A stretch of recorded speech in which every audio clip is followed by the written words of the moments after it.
setelah anak itu baru keluar ya, baru mungkin keluar sedikit tok, mungkin kepalanya dari vagina itu, apa otak itu langsung bekerja aktif atau mungkin indranya itu sudah langsung kerja aktif atau gimana Dok? Apa memang ada perubahan yang dari mungkin di janin itu masih standby gitu ya, terus otaknya masih standby, terus begitu keluar langsung aktif gitu.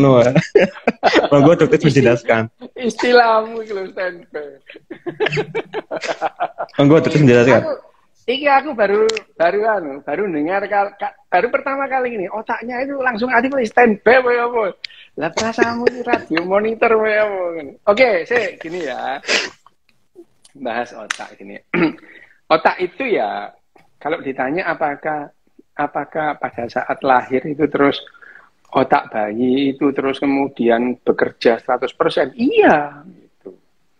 Tapi 100%-nya bayi gitu loh. Jadi 100%-nya bayi dengan 100%-nya kamu umur sakmene ini ya beda gitu. Beda. Kenapa demikian? Ya memang diperlukan di masanya gitu ya. Jadi yang secara evolusioner gitu ya, secara evolusioner itu.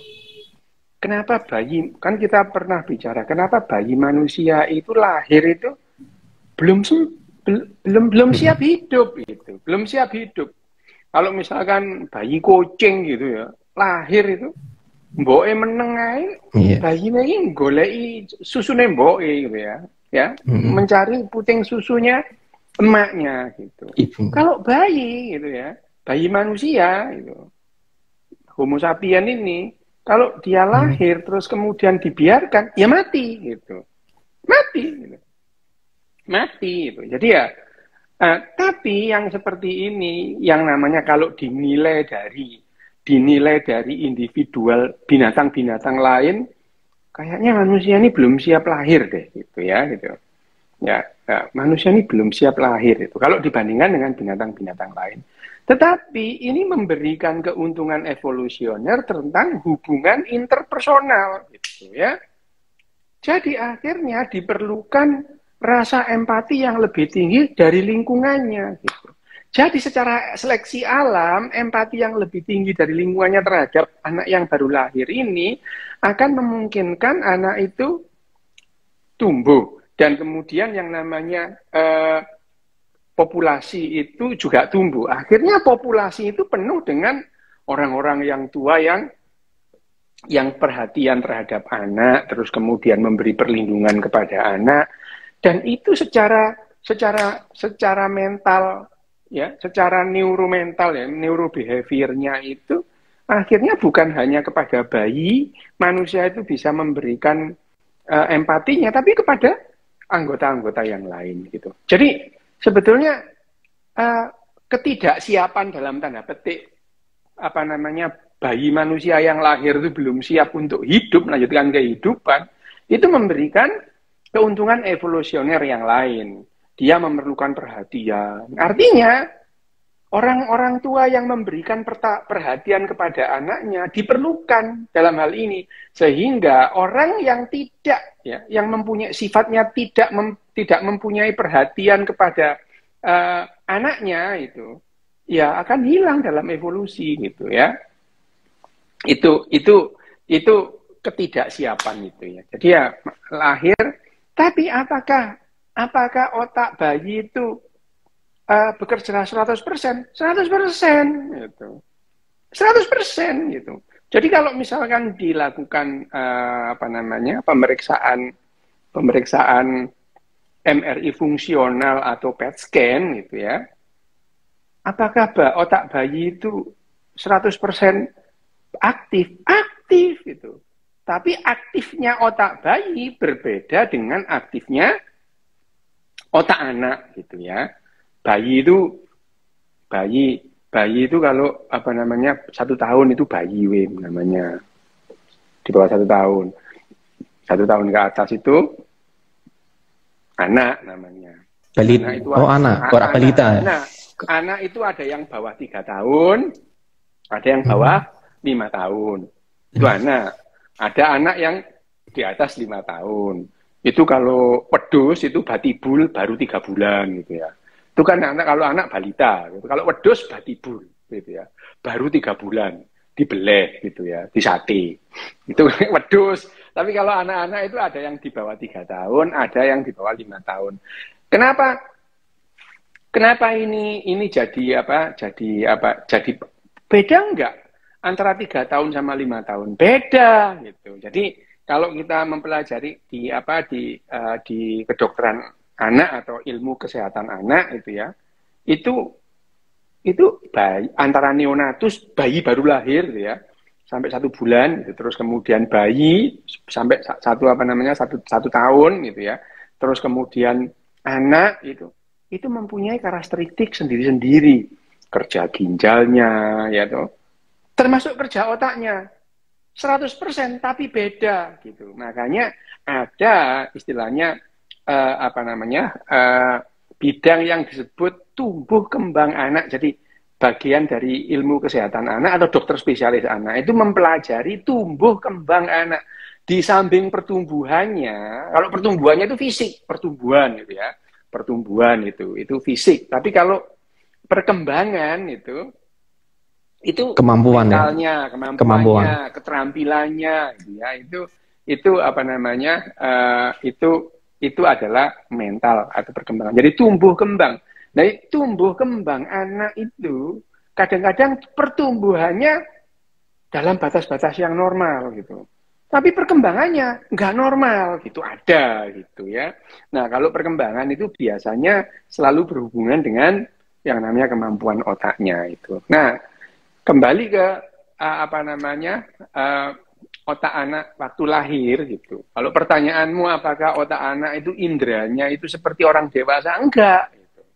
Enggak gitu. Kita mulai dari mata deh ya gitu. Mata.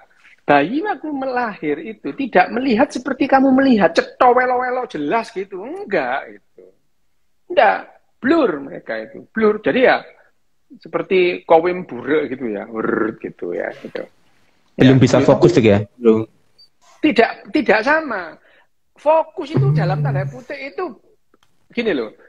Melihat itu, kalau kamu melihat seperti ini cetok garisnya jelas gitu, kamu sebut fokus ya.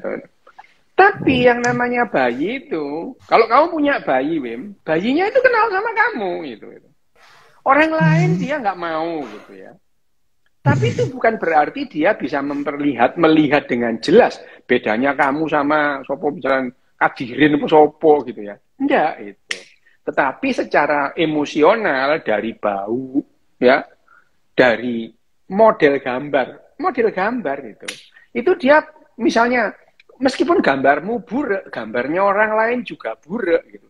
Dia bisa membedakan ini kowem, ini sadikun misalnya itu. Bisa gitu. Tetapi penglihatannya bayi baru lahir itu tidak seperti orang dewasa itu. Belum gitu. Sampai umur 2 tahun itu mereka masih burem gitu. Samar-samar gitu ya. Fokus itu baru antara 1,5 tahun sampai 2 tahun. Kelihatan orangnya gitu ya. Itu yang namanya penglihatan. Yang lain-lain juga sama, pendengaran gitu ya. Pendengaran itu juga sama, tapi pada umumnya tetap pendengaran manusia itu bisa mendengarkan antara 20 Hz sampai 20 kilohertz. Itu 20.000 gitu ya, 20.000. Kurang dari itu kita nggak bisa mendengar, lebih dari itu juga tidak bisa mendengar itu ya. Jadi yang gelombang yang bisa kita dengar itu kecil itu, antara 20 sampai 20.000 Hz ya, kilohertz itu. Nah, gelombang yang bisa kita lihat, jadi sama-sama gelombang yang bisa kita lihat itu gelombang, yang bisa kita dengar itu juga gelombang, gitu ya. Itu juga gelombang, gitu. Cuman gelombangnya berbeda. Apanya yang berbeda? Frekuensinya berbeda, amplitudonya juga berbeda, gitu. Misalnya cahaya yang bisa kita lihat, gitu ya, adalah gelombang antara gelombang sinar merah dan sinar ungu, gitu ya. Yang namanya kalau gelombangnya itu lebih rendah dari apa namanya gelombang lebih kecil Merah. dari gelombang merah, namanya inframerah. Hmm. Kalau gelombangnya itu lebih tinggi daripada yang namanya gelombang ungu, itu namanya ultra ungu. Itu adalah gelombang-gelombang yang tidak bisa kita lihat di bawah merah dan di atas ungu. Banyak. Jadi yang kita lihat itu kalau misalkan gelombang itu, misalkan gelombang itu 100 meter gitu ya, gelombang elektromagnetik, yang bisa kita lihat itu tidak lebih dari 2 cm gitu. Lah yang bisa kita dengar lebih dikit lagi gitu. Tapi itu bisa kita dengarkan karena ya kita memang butuh itu. Kita nggak perlu butuh mata sinar gitu, nggak perlu gitu ya. Kehidupan kita itu perlu yang biasa-biasa saja. Nah, kembali ke otak bayi ya. Otak bayi itu bekerjanya ya begitu. Dia tidak bisa misalkan ototnya belum kuat ya. Terus kemudian dia juga belum bisa berkoordinasi. Megang gelas belum bisa gitu ya. Belum bisa. Kenapa? Ya, memang tidak dirancang untuk itu. Siapa yang merancang? Ya, alam semesta, evolusi ini. Kenapa? Gini, kalau kita mempelajari, kembali lagi, kalau kita mau mempelajari neuroscience, gitu ya, atau kalau gampangnya itu psikobiologi atau biopsikologi atau psikologi yang dihasilkan oleh biologi otak kita, yang kita pelajari pertama adalah kesejarahannya gitu. Kenapa kok begini gitu ya?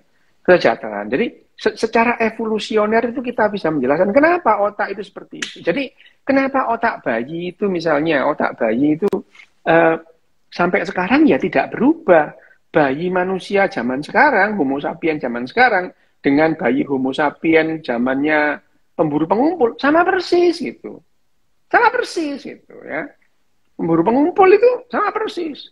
Nah, anak-anak pada pemburu pengumpul itu ya, mereka setelah apa namanya, setelah istilahnya hidup dalam waktu kurun lebih dari 325.000 tahun gitu ya, mereka itu akhirnya paham bahwa anak-anak itu tidak bisa diajak bekerja, diajak berburu gitu, tidak bisa gitu ya. Jadi nenek-nenek moyang pemburu pengumpul kita itu ngajari anak-anaknya mana gitu ya, terus berburu. Itu pada saat anaknya sudah akil balik, sudah puber gitu. Mereka tahu itu. Kenapa begian? Ya karena otak anak-anak itu ya sampai puber umur 9-10 tahun itu. Itu mereka dalam kondisi homo ludens. Suka bermain aja gitu. Mereka ini suka bermain gitu, ya. Jadi kalau ada anak males belajar, disuruh ngapa-ngapain, berkompetisi nggak mau, ya memang begitu gitu ya. Ini adalah perkembangan dari otak anak-anak. Jadi anak-anak lahir itu kalau ditanya lagi kembali, apakah 100%? 100%. Hanya kemampuannya beda-beda. Kemampuan berkoordinasi itu beda. Misalnya, koordinasi itu apa? Kamu megang gelas begini tidak tumpah itu. Isinya tidak tumpah. Itu perlu latihan koordinasi. Gitu ya. Iya. Anak kecil disuruh bawa gelas yang ada airnya, nggak sampai 1 menit itu habis itu airnya itu. Ya. Tumpah. Koordinasinya itu apa? Koordinasinya itu dia antara penglihatan, posisi, gitu ya, terus perasaan, perabaan, gitu. Itu dikoordinasikan, latihan dia itu, latihan.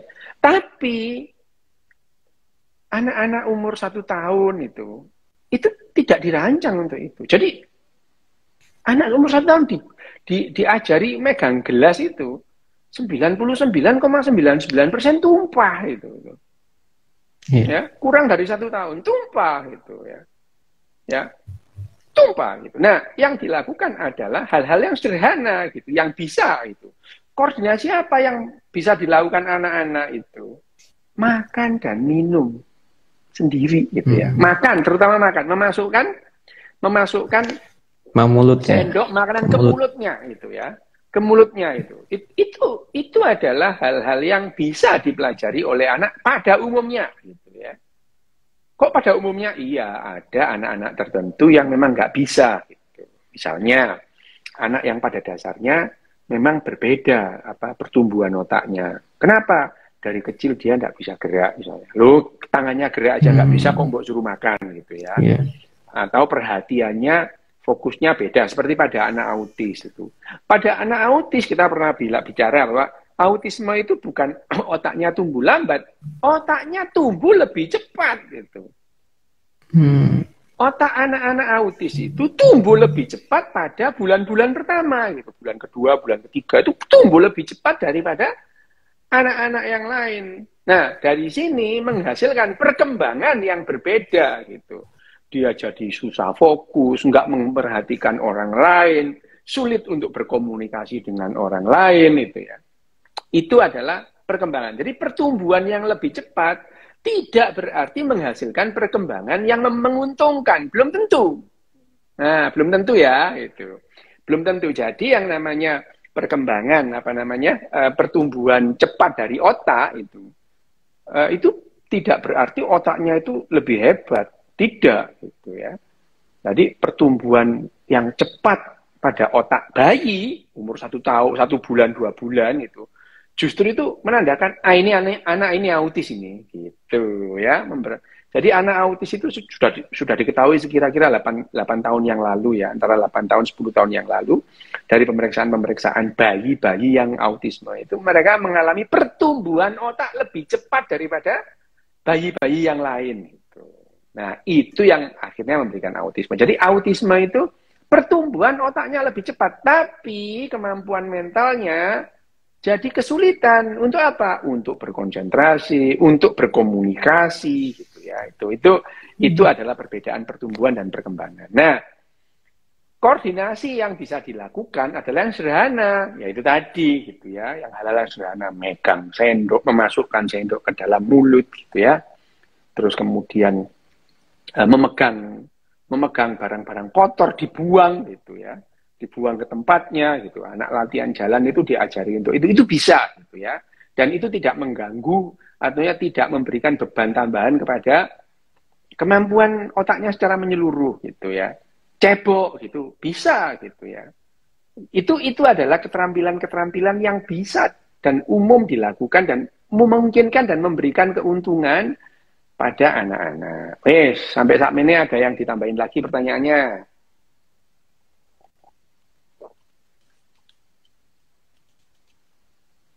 Bisu, konwem. Bisu. Udah aktif 100% ya tadi ya. Oh, kok ini. Lali, dok. Lali.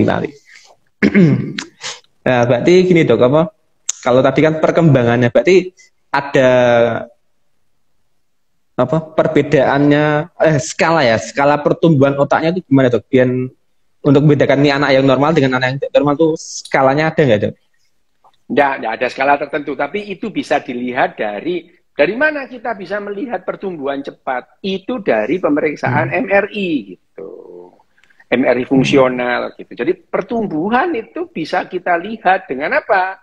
Nah, tadi dengan pemeriksaan yang objektif, PET scan atau MRI fungsional. Itu kita bisa melihat ini pertumbuhan otaknya cepat itu, volume otaknya gitu ya. Cepat gitu, karena yang namanya ini ya, bayi kita ini, otak kita itu berkembang gitu ya, berkembang.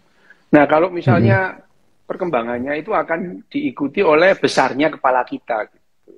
Nah, pertumbuhan pada anak-anak umur 2 tahun 3 tahun itu 2 bulan 3 bulan atau 1 bulan itu tidak serta-merta memberikan gambaran yang jelas pada anaknya ini kepalanya lebih gede, tidak kelihatan itu. Kecuali hidrosefalus. Kalau hidrosefalus iya gitu. Hidrosefalus itu itu kelihatan kepalanya gede gitu. Tapi kalau kecepatan pertumbuhan pada anak-anak autis itu tidak tampak dengan mata biasa gitu. Yang bisa dilihat adalah dengan MRI atau PET scan, itu kelihatan itu secara serial. Jadi misalkan lahir diperiksa gitu ya, umur 1 bulan diperiksa, umur 2 bulan diperiksa. Nah, itu dibandingkan dengan perkembangan yang pada umumnya. Ini lebih cepat ini gitu. Nah, apakah semua anak perlu dilakukan seperti ini? Ya tidak gitu. Tidak gitu. Yang perlu dilakukan apa? kalau di sekitarnya itu ada riwayat-riwayat autisme, pamannya autis, sepupunya autis, bapaknya autis gitu ya, itu perlu gitu ya, perlu gitu. Jadi kita lebih paham sebelum yang namanya autisme itu muncul gitu ya. Nah kalau autisme itu belum muncul, nah lebih gampang memberikan obat-obatannya gitu, sehingga tidak muncul itu. Kalau sudah muncul itu susah gitu ya, sulit itu. Nah, kalau sebelum muncul itu terapi-terapi bisa diberikan, itu baik terapi itu medikamentosa atau apa obat-obatan atau yang lain itu bisa dilakukan gitu ya. Jadi kalau skalanya itu dibandingkan dengan pertumbuhan anak pada umumnya gitu. Jadi dokter itu sudah punya standar gitu. Anak umur 1 bulan, 2 bulan, 3 bulan, 4 bulan itu sudah punya mereka. Kita itu sudah punya itu ya, gambaran-gambaran itu sudah. Kenapa? MRI itu sudah ditemukan sejak tahun 73 gitu ya. MRI itu. Nah, MRI itu baru dipasang sih tahun 73 itu baru dipasang gitu, diinstal gitu ya. CT scan juga gitu ya. CT scan MRI itu bareng gitu. Nah, sejak tahun 80-an itu yang namanya CT scan dan MRI itu sudah dilakukan di seluruh dunia gitu, pada anak-anak, pada orang muda, dewasa itu. Jadi kita itu akhirnya sekarang itu punya database yang jelas mengenai pertumbuhan atau kondisi otak yang umum di umurnya, misalnya umur 15, rata-rata orang itu seperti ini loh, umur 15 itu. Umur 16 rata-rata seperti ini. Itu kita sudah punya data. Kenapa? Lah, sejak tahun 80 sampai sekarang udah miliaran lah itu gambar gitu ya. Jadi kita sudah bisa mendapatkan gambaran gitu ya. Jadi kalau kamu tadi skala, tidak ada skala. Yang ada adalah dibandingkan dengan hasil yang lain. MRI ada efek sampingnya enggak? Ada. MRI itu efek sampingnya bayar mahal itu. Mahal. Gitu ya. Berapa dok? Berapa dok? Kalau di Indonesia itu ya sekarang ya kira-kira yang paling murah itu sekitar 4 jutaan lah ya itu. 4 juta itu paling murah itu MRI ya, sekali pemeriksaan. Itu pun hanya MRI konvensional, belum MRA, MRI fungsional gitu ya, belum itu ya. Itu MRI itu. MRI itu dengan magnet itu. Beda dengan CT scan. Yeah. Kalau CT scan itu menggunakan X-ray. Nah, kalau X-ray itu ada itu. X-ray seperti X-ray yang lain ya. Nah, ronsen itu. CT scan itu menggunakan X-ray seperti ronsen gitu. Dan yang digunakan untuk CT scan itu lebih tinggi kadar intensitasnya. Jadi misalnya orang yang habis di CT scan jantungnya untuk CT scan ya, CT kardiak itu 6 bulan kemudian sampai 6 bulan lagi dia dianjurkan untuk tidak kontak dengan X-ray gitu. Itu ada, itu ada, aturan-aturan itu ada. Tapi kalau tadi MRI tadi itu efek sampingnya ya bayar gitu ya. Gitu kira-kira ya. Oke, Dok. Kan kayak kemarin juga Dok, yang di ibu-ibu kemarin kan ada batas usia untuk mengenali huruf itu ya Dok ya. Huruf dan lain-lain itu. Ya, apakah misalkan umur balita misalkan 1 tahun itu mengenali suhu atau mengenali kerabaan, mengenali bau atau rasa itu ada tahapan-tahapannya nggak Dok? Pada umur-umur tertentu apa gimana? Memang iya. Jadi misalkan sensitivitas anak terhadap bau itu beda dengan orang dewasa. Beda itu. Jadi jangan heran ada anak terus makan barang-barang yang kotor. Nggak bau. Bagi kita itu bau sampai muntah-muntah lah kamu bau. Anak-anak itu dimakan aja gitu. Karena sensitivitas atau kemampuan anak mencium itu dan merasakan itu berbeda gitu. Berbeda. Coba deh kamu makan makanan yang biasa, makanan bubur bayi itu kadang-kadang kamu mual kok gitu ya. Enak itu Pak, bayi biasa aja gitu ya. Bayi biasa aja gitu. Jadi kemampuan atau istilahnya perbedaan sensitibilitas atau perbedaan bagaimana anak-anak bayi, anak kecil dan orang dewasa itu membau, merasakan, itu sama dengan melihat, beda gitu. Ya. Nah, dalam perkembangannya akhirnya misalnya pada saat dewasa ya sama dengan orang dewasa yang lain gitu ya. Jadi kalau misalnya kemarin kita bicara mengenai melihat yang namanya pola dan itu dianggap sebagai tanda gitu. Awal-awalnya orang itu melihat pola yang sebagai tanda itu kan cara mereka berkomunikasi. Misalnya bayangin aja di zaman pemburu pengumpul itu bagaimana orang itu berkomunikasi gitu. Misalnya dengan dahan dipoklek-klek. Ini kalau begini nanti kalau ada dahan tak poklek ke kiri, aku melaku ke kiri gitu. Dan itu selama ratusan ribu tahun itu menjadi pola kita belajar. Nah, itu baru diajarkan mereka memulai belajar untuk melihat pola yang dibuat oleh orang lain itu pada saat mereka sudah aktif berburu, aktif mengumpulkan sesuatu gitu pada umur 8 tahun, 9 tahun gitu ya. Itu. Makanya jadi otak anak itu belum siap misalnya disuruh membaca, berhitung itu tidak siap gitu. Tidak siapnya itu apa? Tidak siapnya itu bukan berarti nggak bisa. Bisa, tapi manfaatnya itu nggak banyak gitu. Nggak banyak gitu. Ya, manfaatnya nggak banyak gitu. Kalau misalkan umur 9 tahun, sama aja lah ya gitu. Kamu itu loh Wim ya, waktu umur kelas 1 SD itu. Kalau kamu kelas 1 SD tahun berapa Wim? 96 gitu. 96, oke. 96 itu kelas 1 SD, Wim. Itu kelas 2 SD itu ditakoni Raja Singosari, ngono lho. Yo, Raja Singosari pertama. Lu bener itu. Loh, untuk apa anak kecil ditanya Raja Singosari gitu ya. Loh, kamu nanti kalau kerja di pabrik sepatu itu nggak penting gitu.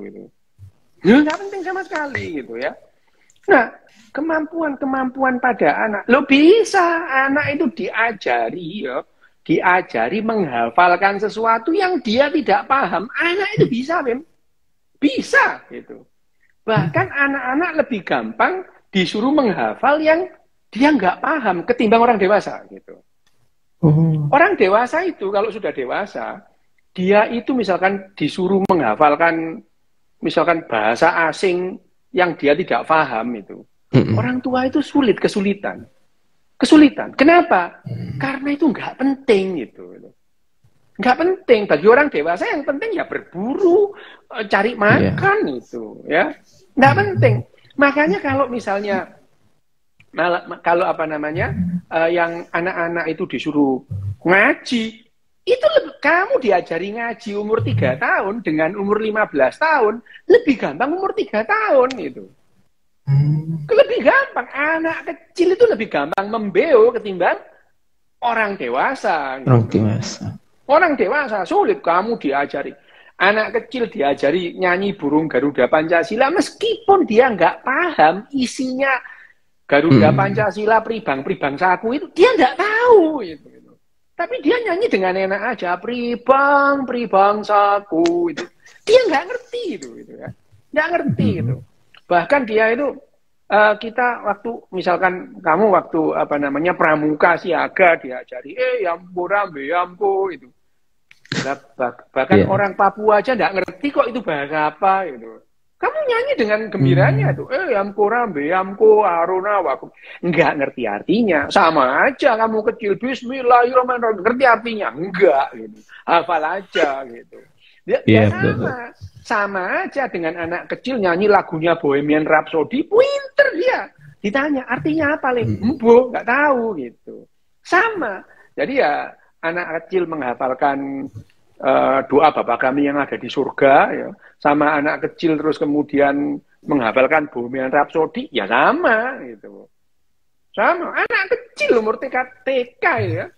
Dia itu anak Jawa gitu ya, anak Jawa nggak ngerti bahasa Indonesia. Aku lihat sendiri di Kediri sana ya, di Kediri. Anak masih umur 5 tahun. Dia nggak bisa bahasa Indonesia. Tapi hafal, Bapak kami yang ada di surga, dimuliakanlah namamu, datanglah kerajaanmu, jadilah kehendakmu di atas bumi seperti di dalam surga. Aku, lele, kan ngerti artinya? Enggak, gitu. Tidak apa-apa, itu sama, gitu. Jadi, mengajari anak-anak menghafal sesuatu yang dia tidak ngerti, itu lebih gampang daripada ngajari orang dewasa. Kenapa? Dewasa. Otak orang dewasa itu udah ngerti, itu nggak penting gitu. Otak orang dewasa itu udah tahu ini nggak penting lah, nggak usah gitu. Nggak usah. Tetapi ya manusia ini aneh gitu ya. Manusia ini aneh. Terus kemudian ada pepatah menulis di batu. Mengajari anak kecil bagi menulis di atas batu. Mengajari orang tua bagai mengukir di atas air. Nah, itu kan mengajari hafalan gitu ya. Tapi betul. Kalau mengajarkan yang namanya wisdom, menghafalkan yang namanya kebijaksanaan, lah orang tua yang penting gitu ya. Orang tua paham tentang kehidupan gitu. Makanya saya bilang itu mengajari anak bagaikan menulis di atas batu, mengajari orang tua bagian nulis di atas air. Itu kan mengajari hafalan. Iya, betul. Nah, kamu mengajari anak orang sekolah level S3 pada anak-anak yang nggak ngerti dia. Gitu. Dia nggak ngerti gitu. Jadi yang namanya ungkapan, narasi kita terhadap yang namanya pendidikan, ini banyak yang salah kaprah. Itu. Kenapa? Ya kita nggak tahu sih cara kerja otak kita gitu. Nah, kembali pada otak anak-anak ya, kita balik lagi pada otak anak-anak. Nah, otak anak-anak ini memang maksudnya itu bukannya belum siap, itu bukannya nggak bisa gitu. 90% anak, 90% lebih, kalau diajari menghafalkan sesuatu, dia akan hafal. Gitu. 90% anak. Kenapa? Bagi mereka itu permainan aja sih gitu. Tidak ada anak yang serius menganggap sesuatu itu sebagai hal yang serius, kecuali orang gila. Ya, kecuali orang gila. Bagiku semua itu serius dulu itu ya. Ini nggak main-main gitu ya. Jadi pertanyaan kenapa itu selalu ini kenapa kok begini ya? Itu kan anak kecil nggak pernah bertanya kayak gitu itu. Kecuali anak kecil gila gitu ya. Ini kenapa mesti gini? Itu kenapa gitu? Kenapa? Pertanyaannya kenapa bukan apa itu. Kalau ditanya terus kemudian dikejar itu kan ini kan sakjane padha ambek wong S3, tapi anak-anak harusnya nggak seperti itu gitu ya. Anak-anak itu ya gembira gitu ya. Anak itu kalau habis dicewer nangis, habis itu ketawa lagi gitu. Iya. Nek kon lupa. Kalau kon dikampleng koncomu sampai 3 tahun lagi kamu akan masih jengkel sama temanmu itu. Sekarang. Iya. Tapi kalau kamu itu anak-anak umur 3 tahun, kamu berantem jambak-jambakan, habis itu akur lagi gitu ya. Betul. Itu adalah bagaimana otak kita itu bekerja gitu. Jadi bagi anak perkelahian itu permainan gitu. Itu permainan itu. Bagi anak-anak semua itu adalah permainan gitu. Permainan karena ya memang bermain. Anak-anak itu belajar dengan bermain. Loh kok bisa? Iya gitu. Jadi yang namanya bermain dan belajar itu bukan 2 hal yang berbeda itu. Cara kita belajar itu dengan banyak hal itu. Salah satunya dengan bermain. Kalau kamu melihat ya singa kecil tampar-tamparan dengan yang lain. Mereka itu bermain tapi berlatih untuk berkelahi. Gitu. Mencengkeram ya. Iya gitu ya. Ya. Anak-anak selalu penasaran. Ya enggak sih. Ya pengen tahu sedikit aja. Anak-anak itu enggak bakal ngejar kecuali anak gila. Pertanyaannya aneh-aneh gitu. Kayak aku dok. Lah ya. Ya ada lah.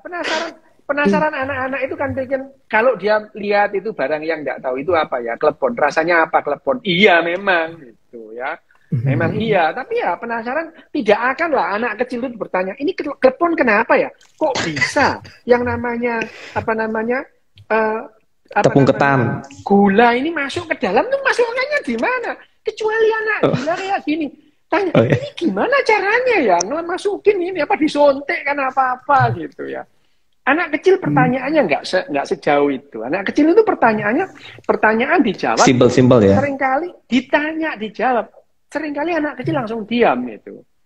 Diam, kecuali anak yang ngecues cerewet gitu ya. Misalnya makan enak-enak itu ya, makan jagung enak-enak itu terus tanya ini kapan ya orang-orang itu mulai makan jagung? Ya, kan ini orang yang makan jagung. Ini anak pertanyaannya ya gitu itu. Aku dari dulu setiap kali makan sesuatu yang baru itu, makan apa singkong gitu ya, makan singkong gitu terus aku nanya, ini siapa ya orang pertama kali makan singkong ya gitu, makan singkong. Kapan ya gitu. Lalu itu kan terus orang jadi jengkel ya, ini dimakan aja kenapa sih tanya yang aneh-aneh gitu ya. Gitu. Jadi pada dasarnya anak itu tidak ingin tahu pada dasarnya itu. Pada dasarnya anak itu hanya bermain aja gitu. Apakah anak itu selalu penasaran? Tidak. Tidak. Gitu. Seperti orang-orang pada umumnya itu nggak penasaran. Yang penasaran itu ilmuwan. Gitu. Dan penasaran itu akan menimbulkan kegelisahan. Gitu. Ya, penasaran. Penasaran itu. Ya. Coba kamu Wim, dari 100 anak kasih tahu bahwa Tuhan itu satu. Berapa orang yang penasaran? Emang kenapa kok satu gitu? Wow, mana Perawani ya. Tanya. Ini kita ambil rata-rata. Kamu lah ambil di sekolahan ya, ada 100 orang anak. Terus kamu bilang, nah anak-anak sekalian, Tuhan itu satu. Kira-kira ada nggak yang tanya, kenapa satu Pak? Kok nggak setengah gitu. Itu nggak sampai satu orang dari 100. Mungkin dari 1000 juga nggak sampai satu orang yang kayak gitu. Anak yang kayak gitu. Jadi istilah anak selalu penasaran, itu omong kosong. Enggak itu. Enggak, anak itu enggak penasaran gitu. Enggak penasaran. Kalau anak itu penasarannya anak-anak itu ya sangat terbatas, tidak seperti yang anak gila gini, enggak gitu ya. Jadi seringkali kita itu istilahnya menghakimi anak-anak itu dengan iya anak-anak biasa selalu pengen tahu. Enggak gitu. Anak-anak itu enggak pengen tahu gitu. Anak-anak itu hanya pengen bermain aja yang membuat dia nyaman gitu. Pernah nggak ada anak itu terus pas layang-layang tanya ini yang menemukan layang-layang pertama siapa sih gitu? Enggak ada gitu. Enggak ada, kecuali anak gila aja nih layang-layang mulai kapan orang main layang-layang gitu. Itu anak gila aja gitu ya, dan anak gila dalam tanda kutip ya, bukan ya emang gila beneran. Emang gila gitu. Itu nah, ini yang kita sebut bahwa perkembangan otak pada anak. Anak itu main. Jadi segala sesuatu itu akan membuat dia nyaman kalau dengan permainan gitu ya. Ya dengan permainan. Misalnya itu ya, latihan nyebrang jalan itu dengan permainan. Latihan nyebrang jalan di Jepang ini itu dengan permainan. Simulasi dok ya? Simulasi gitu ya. Latihan apapun itu dengan permainan gitu. Dan itu nyajep gitu ya. Latihan antri itu dengan permainan. Meskipun setiap kali latihan antri itu diberi penjelasan gitu ya. Ini ya, ini stadion ini. Stadion ini isinya 150.000 orang. Kalau kita antri keluar nih 7 menit sampai 10 menit maksimal, habis orang. Kalau antri, gitu ya. Coba kalau lihat kalau nggak antri. Loh, tuh, 2 jam nggak selesai-selesai itu keluar. Nah, ya, itu dengan permainan. Bukan dengan pemberitahuan. Harap antri itu adalah budaya. Itu adalah nilai-nilai luhur bangsa kita. Belpret. Ya, omong tok. Ngomong tok itu ya itu. Ya itu ngomong tok gitu. Ngomong tok misalnya gitu. Kita ini adalah masyarakat yang gotong royong. Belpret kapan kon gotong royong gitu ya. Kapan itu ya. Oh itu kerja bakti Pak Raden itu gak gelem alasannya boyoke loro gitu ya. Misalnya, iya gitu ya. Misalnya kerja bakti, kerjasama itu memerlukan yang namanya empati. Orang kita itu nggak bisa kerjasama. Gitu. Lah kalau misalkan bangun rumah dengan tetangganya, itu ya saling butuh itu. Itu dulu di zaman yang namanya tukang itu nggak ada lah tukang dibayar zaman dulu, yang ada orang bangun rumah bantu tetangga-tetangga. Gotong royong. Itu sebelum zaman Mojopahit kali gitu ya itu. Ya sekarang mana ada? Tapi masih ada dok, masih ada di suku-suku pedalaman masih ada itu. Lah iya, suku pedalaman yang nggak kenal. Lah sekarang kamu mau bikin rumah, tonggomu dodol boto kan, nyumbang boto, aku nyumbang pedi. Yo nggak ono itu. Rano dong ya, tapi kita kan diajari kayak gitu itu. Diajarinya kalau dulu ada PMP, Pendidikan Moral Pancasila, atau jadi PPKN itu ya. Itu ada pertanyaan, negara kita, bangsa kita adalah bangsa A, suka gotong royong, B, tidak peduli sama orang lain, C, maunya sendiri. Jawabnya nggak gotong royong nggak oleh. Nah, jadi kita itu diajari untuk jadi narsis gitu ya. Kalau kita itu mau bergotong royong, itu latihan dengan permainan itu ya. Itu dengan permainan. Jadi misalnya kenapa orang di Jepang, orang Tokyo gini ya, kamu di Tokyo gitu ya, terus kemudian pura-pura kamu kesasar lah, wah, kamu diparanin orang gitu, kamu kesasar ya, gitu itu. Coba kamu nang Surabaya, tola-tola diguyut tok ambek uang gue kesasar, cek kapok kesasar ngono. Ya, jadi belajarnya anak-anak itu dengan bermain gitu. Bermain mengenai pola tadi, Wim ya. Mengenai pola tadi, otak manusia memang melihat pola gitu ya, melihat pola dalam segala hal, tapi bukan hanya pola bentuk ya. Pola bentuk yang dalam visual. Iya. Otak kita itu memahami polanya manusia, misalnya. Otak kita itu memahami pola senyum, ya itu. Kamu kecil, Wim. Kamu tahu loh, ibumu itu marah atau bapakmu marah, kamu tahu. Dari mana? Dari polanya, gitu, ya. Pola wajah, ekspresi wajah. Pola wajah, ekspresi wajah. Kamu kenal dia sejak kecil, jadi kamu paham polanya dia, gitu. Lama-lama kamu paham polanya orang. Orang kalau tersenyum itu hatinya riang. Orang itu kalau mencucu gitu. Itu juga pola. Jadi yang disebut pola itu bukan hanya terus bentuk huruf A itu polanya kayak gini, atau huruf kanji polanya seperti ini. Bukan itu. Pola itu ya segala sesuatu di sekeliling kita itu pola. Termasuk kita memahami diri kita sendiri itu juga dengan pola gitu. Misalnya pada saat kamu nggak enak badan gitu ya, kamu paham loh polanya itu, dan otakmu terus kemudian merespon dengan cara yang menguntungkan gitu ya. Misalnya apa? Kalau kamu sakit, kamu males gitu ya, males, mengurangi gerakan. Tujuannya apa? Ya ngirit energi gitu, supaya energi itu digunakan untuk recovery gitu ya itu. Itu adalah bagaimana tubuh kita merespon pola gitu. Ya, nah, pola yang kita respon itu kebanyakan kita tidak sadari secara sepenuhnya, unconscious gitu ya. Lah nggak apa-apa. Misalnya, kalau kamu lari cepat, jantungmu berdetak cepat. Itu adalah bagaimana yang namanya tubuh kita merespon pola itu. Kenapa? Begitu kamu lari cepat, otot perlu banyak oksigen gitu. Kenapa? Iya, otot perlu banyak oksigen gitu. Maka pasokan oksigen harus lebih banyak. Gimana caranya? Jantung di pola lebih. Loh, itu adalah bagaimana otak kita, tubuh kita merespon pola itu. Jadi yang namanya pola itu bukan yang kita lihat saja atau kita dengar saja gitu. Yang kita rasakan. Bahkan yang kita nggak rasakan itu juga pola gitu ya. Dan pola itu bisa direspon lebih cepat dengan adanya otak ini.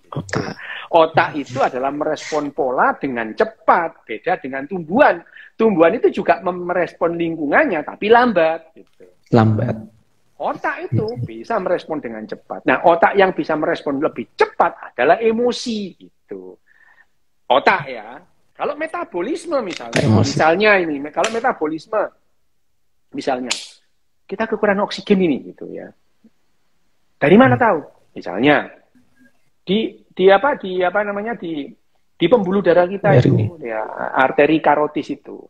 Ada dua reseptor yang namanya glomus karotikum dan sinus karotikum. Yang satu itu adalah reseptor terhadap tekanan. Yang satu lagi reseptor terhadap bahan kimia. Jadi kalau misalnya, kalau kadar oksigen, misalnya, kalau kadar oksigen di darah kita itu turun sedikit saja, maka reseptor ini bisa merasakan dan dia memberikan sinyal kepada semua pembuluh darah untuk lebih kecil supaya apa? Alirannya lebih cepat. Loh, gitu. Ini juga merespon pola gitu ya. Ini juga merespon pola. Ada yang dinamanya di arteri karotis komunis itu ada dua yang namanya glomus karotikum dan corpus karotikum itu ya. Itu. Nah, itu adalah cara. Nah, apakah ini independen terhadap otak? Iya. Detak jantungmu itu independen terhadap otak. Kamu nggak bisa mengendalikan detak jantungmu. Alon, nggak bisa. Nggak bisa gitu. Yang bisa adalah frekuensi nafas. Meskipun nafas itu seringkali kamu juga nggak menyadari. Kamu kan tidak pernah ngitung. Kamu nafas semenit berapa kali? Nggak ngitung. Yang tahu cuma dokter. Yang tahu cuma dokter. Yang namanya normal itu 16 sampai 24. Jadi kalau orang itu nafas 1 menit 20 kali normal gitu. 17 kali normal. 23 kali normal. Mana yang lebih bagus? Sama bagusnya. Kenapa? Orang dia nggak ngapa-ngapain gitu. Jadi bukan lantas kita nafas segitiga akan memperbaiki. Omong kosong itu nggak pernah ada buktinya. Nafas segi 4, 2 menit itu omong kosong gitu ya. Nggak pernah ada gitu. Nggak pernah ada bukti kalau kamu nafas segi 4 terus kemudian CMRO, CMRO itu adalah tekanan perfusi otak itu. Tekanan perfusi oksigen di otak itu. Nggak pernah diteliti. Gampang-gampangnya bilang, kalau kita nafas segi 4 tahan, itu akan memperbaiki otak masuk langsung, itu oksigen langsung ke otak. Ya nggak ada. Oksigen itu ya ke paru-paru dulu gitu ya. Kalau oksigen langsung masuk ke otakmu, ya langsung meledos otakmu ini ya. Perangkap situ. Nggak ada udara dalam otak ini, nggak ada. Gitu ya. Gitu, itu adalah bagaimana. Nah, pada anak-anak itu Wim yang namanya merespon pola itu ya seperti anak-anak bermain. Dah, satu menit. Iya, tadi kan gini ya, pengenalan pola sekitar itu kan kayak tadi misalkan apakah anak-anak tuh milih yang enak-enak dulu. Dia hafal yang enak-enak dulu baru yang gak enak-enak. Misalkan gini, kayak bau tadi kan ya. Kayak bau tadi. Bau gak enak itu kan baru kita sadari atau baru kita nggak sukai ketika kita sudah mengenal mungkin usia remaja ya. Bau kentut itu nggak enak, kita mulai nggak suka, kita tinggalkan. Seperti itu apa gimana, Dok? Gini, kalau kita berbicara mengenai bau, anak-anak itu memang bukannya mereka mengabaikan itu, bagi mereka nggak penting itu kan, makanya itu ya. Kamu pernyataanmu benar itu Wim, bahwa kita itu mulai bau got itu nggak enak itu pada anak remaja. Iya, betul. Karena pada saat itu selama 340.000 tahun kita dilatih bau yang begini itu bahaya gitu ya. Bau yang busuk itu besar kemungkinan beracun buat kita, gitu ya. Jadi nenek moyang kita pemburu pengumpul itu, makan itu, sepanjang makan dia itu aware atau conscious atau sadar yang dimakan ini apa. Supaya mereka itu tidak punya BPOM, tidak punya gitu. Mereka tidak punya yang namanya lembaga pengawas obat dan makanan, nggak punya. Gitu. Jadi keselamatannya tergantung kewaspadaannya dia gitu. Jadi bayangin aja nenek moyang kita pemburu pengumpul kalau menemukan sesuatu di hutan, dia makan itu dengan hati-hati benar dirasakan. Ada pahitnya apa enggak, ada baunya apa enggak gitu ya. Kalau bau atau pahit, ini kemungkinan besar adalah beracun. Tidak bagus untuk tubuh kita, dibuang gitu. Nah, selama 340.000 tahun, otak anak remaja yang kamu bilang tadi 9 tahun itu mulai diajari untuk itu. Dan dia mulai paham yang namanya pola bau yang gini itu tidak sehat. Makanya kalau kamu bau got itu baru remaja deh. Anak kecil mainan di got biasa gitu ya. Iya. Mainan di got biasa. Anak kecil mainan got di biasa itu. Oh, enggak kan kotor-kotor, oh biasa aja dia gitu. Kita jijik lihatnya dia biasa itu. Oh benar Ben itu. Itu adalah pada saat remaja otak kita itu. Kenapa? Selama 340.000 tahun otak kita disiapkan remaja untuk mengenali pola-pola bau yang tidak menguntungkan kita, rasa yang tidak menguntungkan kita gitu ya. Ya, kita tuh lihat kamu lihat bau bangkai, muntah kamu. Iya. Bau bangkai, muntah kamu itu. Muntah. Kenapa? Itu artinya bau bangkai itu kalau kita merefer lagi ke mana? Ke zaman itu punya nenek moyang. Busuk ya sudah itu ya ada bakteri yang menghasilkan racun yang macam-macam ya itu. Ya, macam-macam dan itu bahaya untuk kita. Nah, gampangnya adalah orang-orang yang muntah itu. Orang-orang yang muntah bau itu lebih mempunyai kesempatan hidup lebih bagus daripada yang nggak muntah gitu. Jadi itu sifat gitu ya. Ada orang yang bau dikit muntah, ada orang yang lihat bau itu nggak muntah. Nah, di zaman-zaman misalkan pemburu pengumpul di padang savana, ada orang yang misalkan makan bangkai muntah gitu. Lah orang ini lebih gampang hidup ketimbang yang makan bangkai nggak muntah gitu. Itu beracun itu. Nah, kenapa? Sehingga kemungkinan untuk menghasilkan keturunan, ya ini yang muntah ini, gitu. Daripada yang nggak muntah, gitu ya. Nah, karena yang muntah punya keturunan, yang ini nggak punya keturunan, akhirnya penuhlah bumi dengan orang-orang yang kalau bau, yang muntah, kayak muntah. Yang muntah tadi. Nah, itu. Dan otak kita itu berkembang secara evolusioner, artinya dirancang oleh alam semesta, oleh evolusi untuk seperti itu. Nah, jadi kalau kita mau mempelajari psikologi anak, ya kita harus mempelajari dulu pada saat pemburu pengumpul itu gimana sih? Gitu. Kenapa? Karena 95% lebih masa kita habiskan di masa pemburu pengumpul. Gitu. Jadi otak kita tetap sama. Gitu. Jadi ya, misalkan membaca, kalau ada anak kecil bisa membaca, nggak apa-apa. Gitu. Tapi mengharuskan anak baca, itu memberikan beban gitu ya. Ada anak kecil pintar hitung-hitungan, itu nggak apa-apa gitu. Tetapi mengharuskan anak kecil bisa ngitung akar-akaran sampai nggak ada manfaatnya. Kenapa? Nanti dia jadi cleaning service, lu nggak perlu hitung-hitungan akar pangkat 2 gitu. Kuadrat, pangkat 3. Lu nggak perlu gitu ya itu. Itu yang sekarang disadari oleh yang namanya istilahnya ahli-ahli atau saintis atau ahli biopsikologi gitu ya, sehingga mereka itu memberikan rekomendasi pendidikan pada anak itu harusnya seperti apa yang tidak membebani anak enjoy melakukan semua gitu ya itu udah terbukti kok Wim itu. Kita menjejali anak-anak kita sejak TK, SD dengan hafalan yang itu tidak lantas membuat anak Indonesia lebih pintar dari anak luar negeri. Enggak. Gitu. Enggak ada gitu ya. Yang ada adalah justru kita, IQ kita makin lama makin jongkok. Gitu. Iya. Iya. Gitu. Betul. Lah kalau kita tidak menyadari ini, ya nggak apa-apa sih. Serah itu. Ini pertanyaan terakhir Dok ya, ini dari apa? Bagaimana pendapat neuroscience tentang bakat sehingga memungkinkan diketahui oleh pemiliknya? Ya, semua itu memang tergantung bakat. Ada orang yang bakat diabetes itu ya ada gitu ya. Bakat diabetes itu ada gitu ya. Bakat hipertensi ada. Seperti ada orang yang kamu guyu temenan iki. Maksudnya bakat kemampuan Dok, bukan bakat penyakit. Lah iya, semua termasuk kemampuan. Ada orang yang bakat membaca, anak kecil bakat membaca itu karena bakat itu. Karena bakat. Ada anak yang orang bisa nyanyi karena bakat itu.